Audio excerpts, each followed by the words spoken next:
Hello, and welcome to part 11 of Learn to Embroider with Winnie the Pooh and Friends. In this tutorial, we will be continuing to add to the Balloons in the Rain quilt square using a new stitch, a threaded back stitch, to create the string of the pink balloon, which gives a lovely variation to the other balloon strings. You'll also use straight stitch to sew the rain falling from the fluffy clouds. This video, along with the step-by-step instructions in your stitch library from the magazines, will help you to learn any new stitches. I really hope you'll enjoy continuing to add to your Balloons in the Rain square in this tutorial with me today.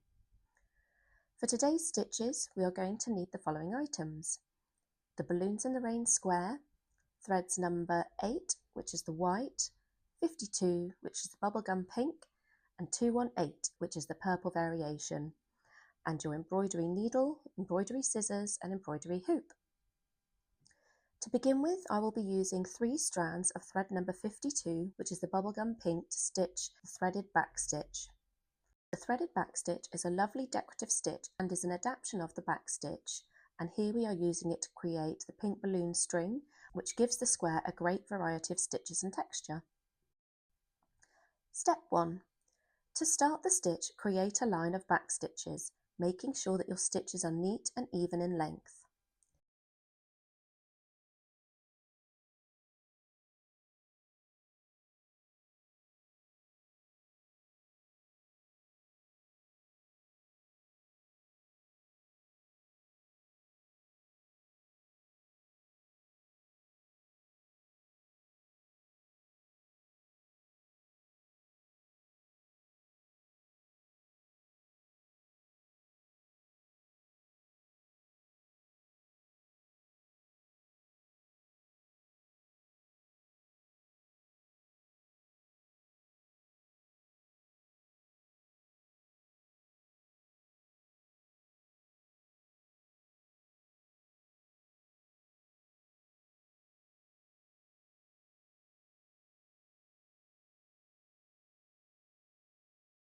Step 2.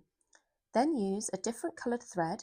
Here we are using 3 strands of the white, which is number 8, to add the threaded stitches. Bring this up at the start of the first back stitch, then weave your needle underneath the first stitch. Step 3. Once you've pulled the thread under the first stitch at the tension that you require, weave the needle back through the second stitch in the opposite direction. Step 4. Carry on weaving the thread through the stitches of the back stitch. You can create different looks by adjusting the tightness of the second thread as you weave it through. The stitch uses a technique that builds on the basic back stitch by adding a second thread, which is woven through the stitched line. This added element creates a braided or twisted appearance, giving the embroidery more dimension and visual interest. While the base back stitch provides structure, the threaded component brings in colour contrast and texture, making the design stand out more than a simple stitched line. Threaded back stitch is commonly used for decorative outlines, borders, and text in embroidery projects. It's especially popular in folk, vintage, and whimsical styles where a bit of extra flair is desired. The technique allows embroiderers to play with the colour combinations and textures, such as using metallic threads over cotton to produce eye-catching effects. It's also an excellent way to elevate the simple designs without adding significant complexity. This stitch works best on medium to heavy fabrics that can support the layered threads without sagging.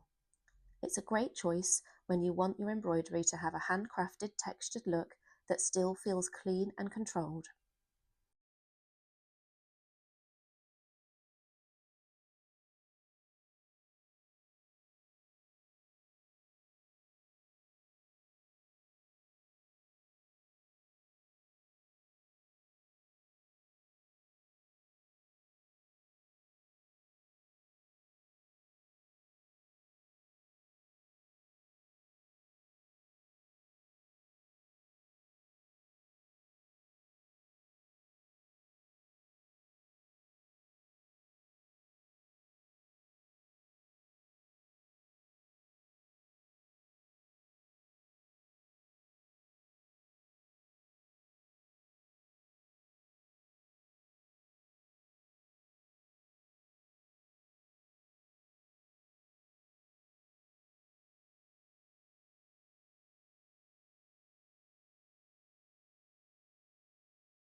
Once I've finished the string of the pink balloon, then I will add the falling rain in straight stitch using 2 strands of thread number 218. For more information on how to do the straight stitch, please check out the previous videos.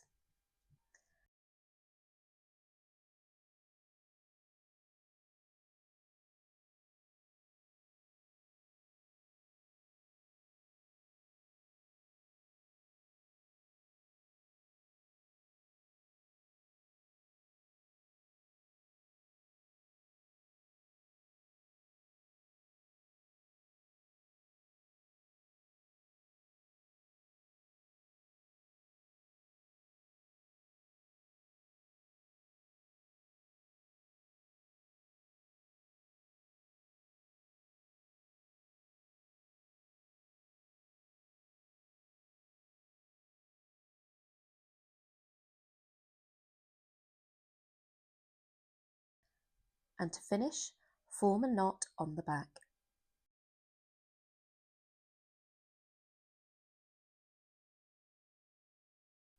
So that is the third section of the balloons and the rain square complete.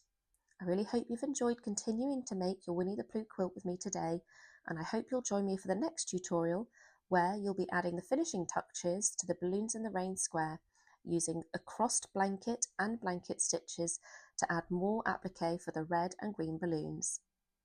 Thank you very much for watching, and I hope to see you next time. Goodbye.